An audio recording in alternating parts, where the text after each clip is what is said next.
బాధితులను న్యాయం చేయాలి. నష్టపోయిన వారికి వెంటనే ఇల్లు నష్టపోయిన వారికి న్యాయం చేయాలి. పరిహారం దుగ్గనపల్లె గ్రామాన్ని పునరావాస కాలనీని దుగ్గనపల్లె గ్రామానికి పునరావాసం వడ్డే లాలి ఆంధ్రప్రదేశ్ రైతు సంఘం వడ్డే లాలి ఆంధ్రప్రదేశ్ రైతు సంఘం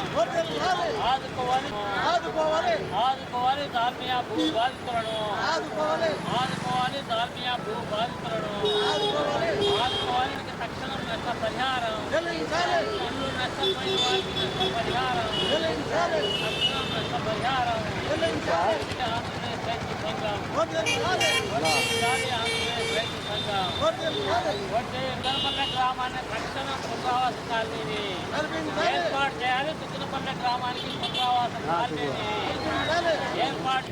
ఈరోజు ఆంధ్రప్రదేశ్ రైతు సంఘం కడప జిల్లా సమితి, భారత కమ్యూనిస్టు పార్టీ జమ్మనమడుగు నియోజకవర్గ సమితి ఆధ్వర్యంలో మైలవరం మండలంలోని దాల్మియా సిమెంట్ ఫ్యాక్టరీకి భూములు కోల్పోయిన నవాబుపేట, దుగ్గనపల్లె, చిన్న కుమెర్ల, పెద్ద కుమెర్ల, తలమంచిపట్నం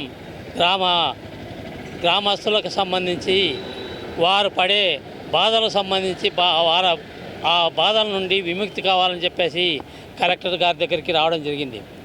ఎందుకంటే అక్కడ మోతాదుకు మించిన బ్లాస్టింగ్ చేయడం వల్ల దుగ్గనపల్లె, నవాబుపేట గ్రామాల్లోని ఇల్లు నెర్రెలు చీలి నివాసయోగ్యం కాకుండా పోవడం జరిగింది. మరి దాన్ని పరిశీలన చేసిన యాజమాన్యం, ప్రభుత్వ అధికారులు నష్టపరిహారం చెల్లిస్తామని చెప్పినప్పటికీ కాలం గడుస్తున్నదే తప్ప వారికి నష్టపరిహారం ఇవ్వలేదు. మరి వారు ఆ ఇళ్లను వదిలేసి పక్కన ఇళ్లలో బాడుగలకు తీసుకొని కాపురాలు ఉండడం జరుగుతుంది.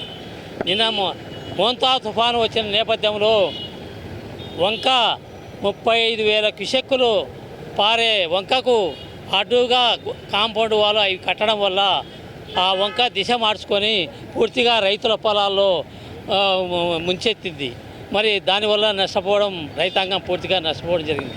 నిత్యం దుమ్ము, సిమెంటు ధూళి పడి అక్కడ పొలాలన్నీ కూడా ఉత్పత్తి తగ్గిపోవడం, నాణ్యత తగ్గిపోవడం తదితర అంశాల పట్ల దుగ్గనపల్లె గ్రామస్తుడు మోసే తన మిర్చి పంటను గుంటూరు మార్కెట్ యార్డుకు తీసుకుపోతే అక్కడ మార్కెట్ యార్డులో కొనే నాదుడు లేక ఆత్మహత్యకు పాల్పడడం జరిగింది. ఆ మోసే కుటుంబానికి న్యాయం చేస్తామని, కుటుంబంలో ఒకరికి ఉద్యోగం ఇస్తామని చెప్పి యాజమాన్యం చెప్పినప్పటికీ ఇంతవరకు అమలు జరగడం లేదు. ఈ అన్ని అంశాలపైన కలెక్టర్ గారి దృష్టికి తీసుకొచ్చి తక్షణం వారికి న్యాయం చేయాలని, రెండవ ప్లాంటు విస్తరణ చేపట్టే నేపథ్యంలో ఈ అంశాలన్నీ పరిష్కరించిన తర్వాతనే దాల్మియా యాజమాన్యం రెండవ ప్లాంటు విస్తరణకు పోవాలని చెప్పి, లేకుంటే అడ్డుకుంటామని చెప్పేసి హెచ్చరిస్తూ ఉన్నాం.